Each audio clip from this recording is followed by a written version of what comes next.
Catherine Pennec, bonjour. Bonjour. Vous êtes DRH du groupe Limagrin.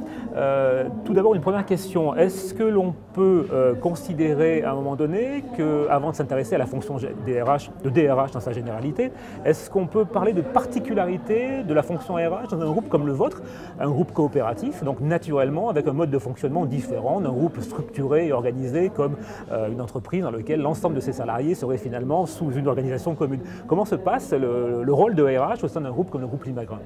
Alors c'est une très excellente question parce qu'effectivement nous ne sommes pas organisés comme les autres groupes. Nous sommes une coopérative, c'est-à-dire que notre entreprise appartient à des agriculteurs qui sont eux-mêmes des exploitants agricoles, donc des entrepreneurs.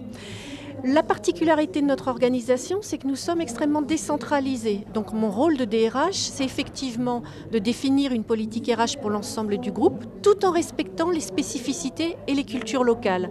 Et ce sont dans nos organisations locales, en proximité de leurs clients, que se trouvent les DRH qui accompagnent leur population.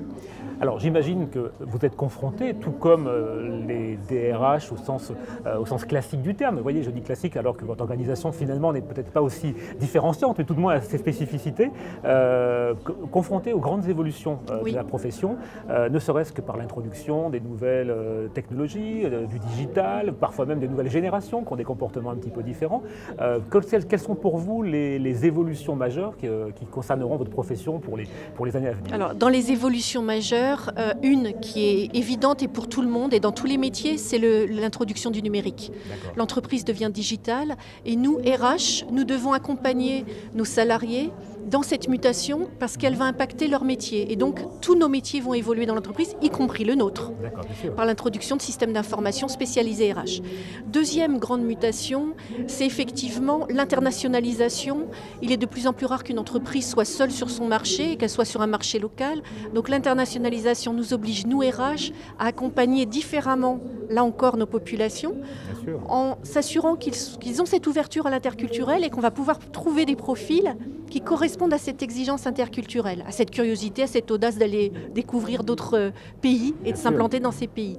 Et puis troisième grande mutation, je crois, c'est l'évolution du rôle du RH par rapport au business. C'est-à-dire que maintenant, on ne peut pas considérer qu'il y ait d'enjeux business sans enjeux humains. Donc ça veut dire une étroite connexion entre le RH dans l'entreprise et le manager ou le dirigeant de l'entreprise. Alors vous évoquez trois évolutions majeures, dont une, vous l'évoquez à l'instant, l'implication du RH maintenant même dans la compétitivité de l'entreprise. Finalement. C'est quand même là une révolution profonde de votre métier. Vous êtes préparé à ce type d'évolution?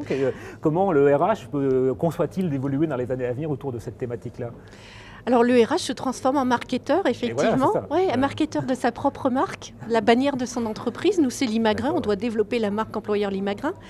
Le RH doit effectivement se doter de nouvelles compétences. Alors des compétences en communication, des compétences, pourquoi pas, en ayant des gens qui savent animer des réseaux sociaux, lire aussi ce qui se passe sur ces réseaux sociaux, savoir interpréter, modérer, donc des modérateurs de réseaux sociaux.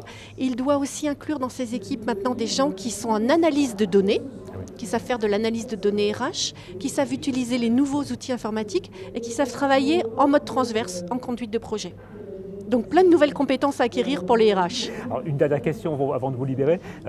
Est-ce justement l'une des raisons de votre présence, de votre participation à des rencontres comme ce colloque de la MDRH pour à la fois délivrer un message et en même temps recueillir des sensations, des opinions, même des pratiques, des bonnes pratiques auprès d'autres acteurs du monde des RH? Tout à fait. Ma présence ici est guidée par le souhait d'échanger et de collecter des informations, des bonnes pratiques et de partager à mon tour avec des confrères et des gens qui sont dans le monde ressources humaines.